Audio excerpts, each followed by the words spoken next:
Hey everyone, it's Mistborn here, and today this is going to be the first video in a number regarding Atlas. Now you're going to have to bear with me with this because unfortunately I don't have access to Atlas itself, so I can't bring you gameplay and show you exactly how it is on a screen in front of you. But obviously the team is going to be hopefully getting Atlas at some point, so I've got to make do with the resources I've got to try and hopefully get everyone up to speed on how Atlas works and a few things like that. Now I'm going to break this down into chunks. I'm not going to be going through absolutely everything in one go because we'd be here all day, and two, me trying to find illustrations for everything is going to be a pain in the neck. But today we're going to start off with a couple of basic bits. So Primarchs and Troops. So Troops, what do? They are essentially the backbone of your army. They affect what you get when you attack, they affect what you lose when you attack, and how profitable it is and things like that. How do you get troops in Atlas? It is via gold and via hats/farmers. Farmers are generated naturally over time, like wood and meat. You get them every hour or so, and you can claim it. And there's a cap, like your farms, where if you've got too much stored in there, it will stop producing. So you've got to claim them regularly. You use that resource in connection with gold, which you get from doing attacks on things called invader bases, gold mines, and things like that. Now you can do that as much as you want. And they're fairly easy. In fact, invader bases are basically Atlas's experience bases. They give you a bonus to your experience when you do them, and they're fairly easy.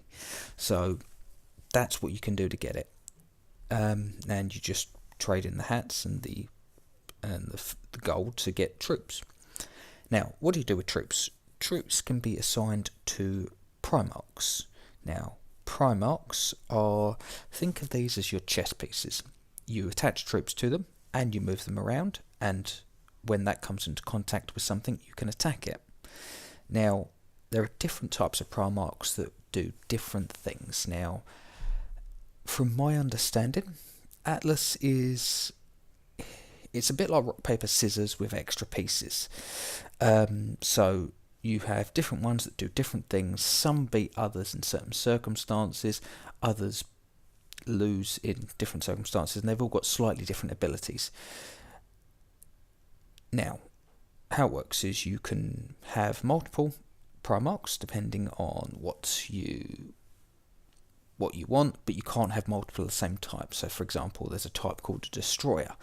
You can't have multiple destroyers at once. Now, a Primarch has to have troops, so you build troops, you stick them on your chess piece, your Primarch, and you move those around, and you attack with them.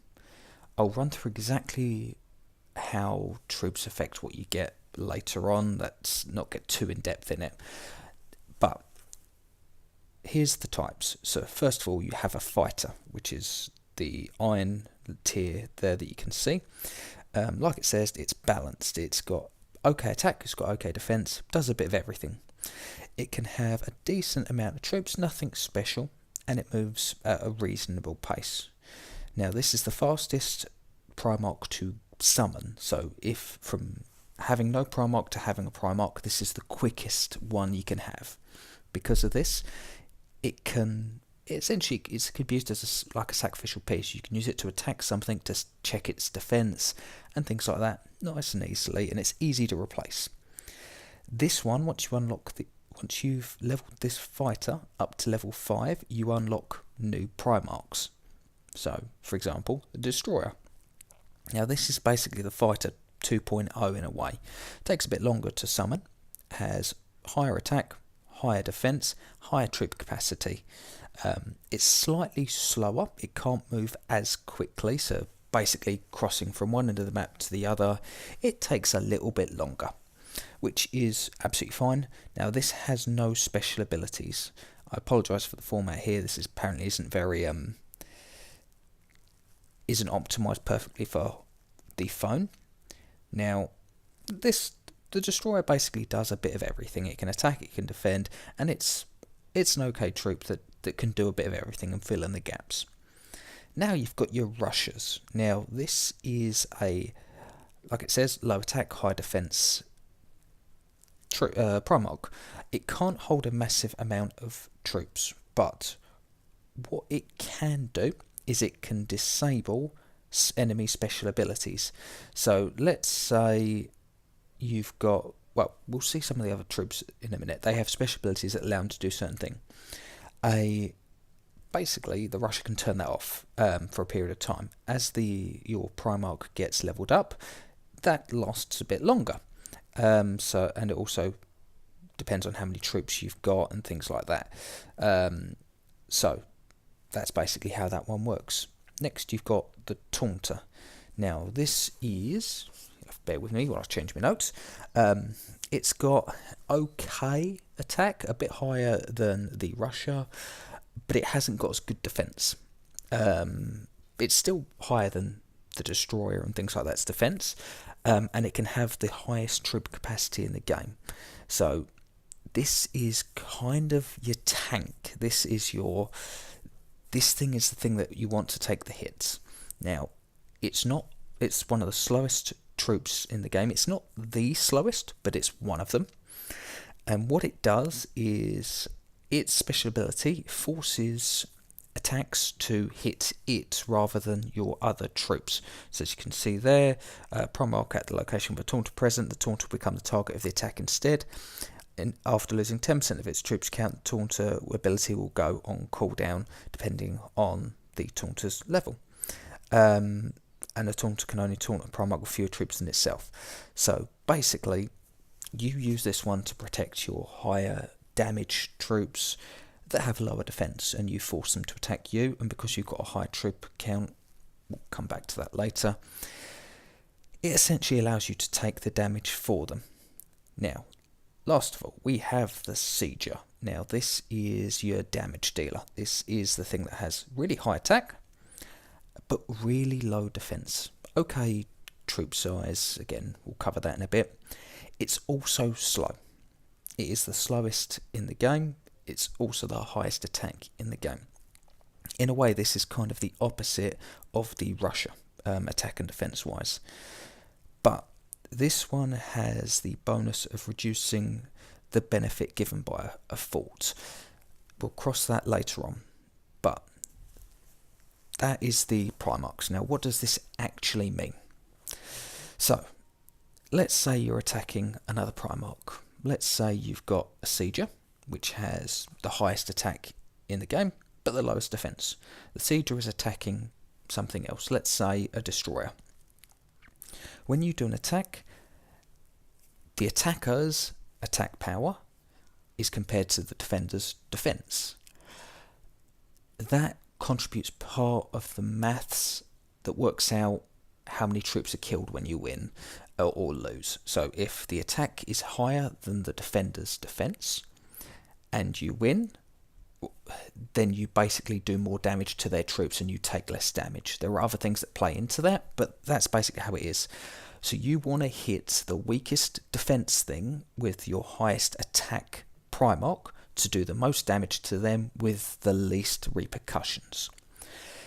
If it's 50-50, so let's say for example the attack's 200 and the defense is 200, it means that assuming an equal outcome, which is a 4 flame, it's going to be roughly both sides are going to lose the same amount of troops. So that's the thing you want to kind of avoid. You want to always have the upper hand if you can. Now, if something with a low attack attacks something with a higher defense, the opposite happens. It means that you're more likely to lose more troops if you're attacking something with a higher defense than your attack. So you wouldn't want to use a Rusher, which has the lowest attack in the game. You wouldn't want to attack another Rusher with a Rusher because you're essentially putting the lowest attack in the game against the highest defense, and therefore you're going to suffer the most casualties.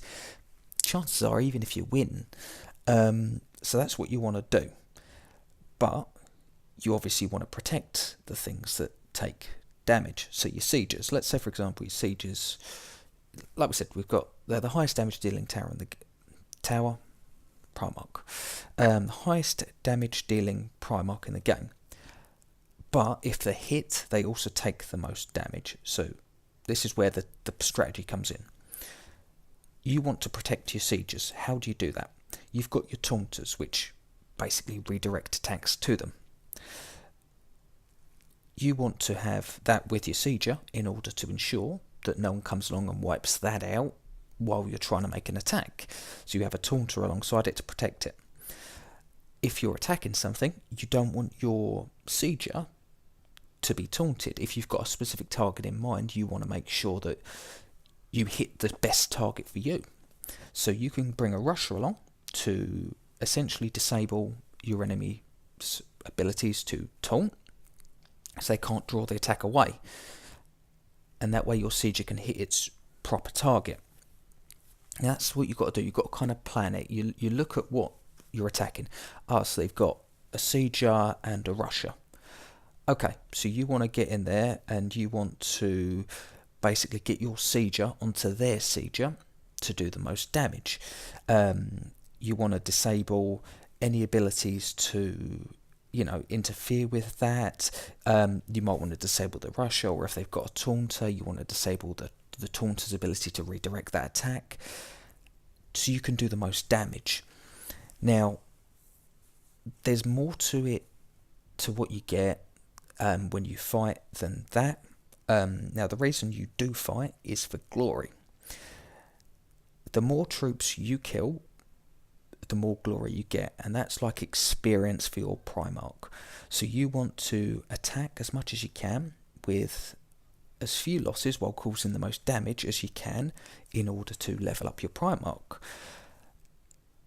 So you want to sort of work with your team up together, have your best flyers as your siegers because you want them to win in one go. Have your most skilled or highest level players as siegers.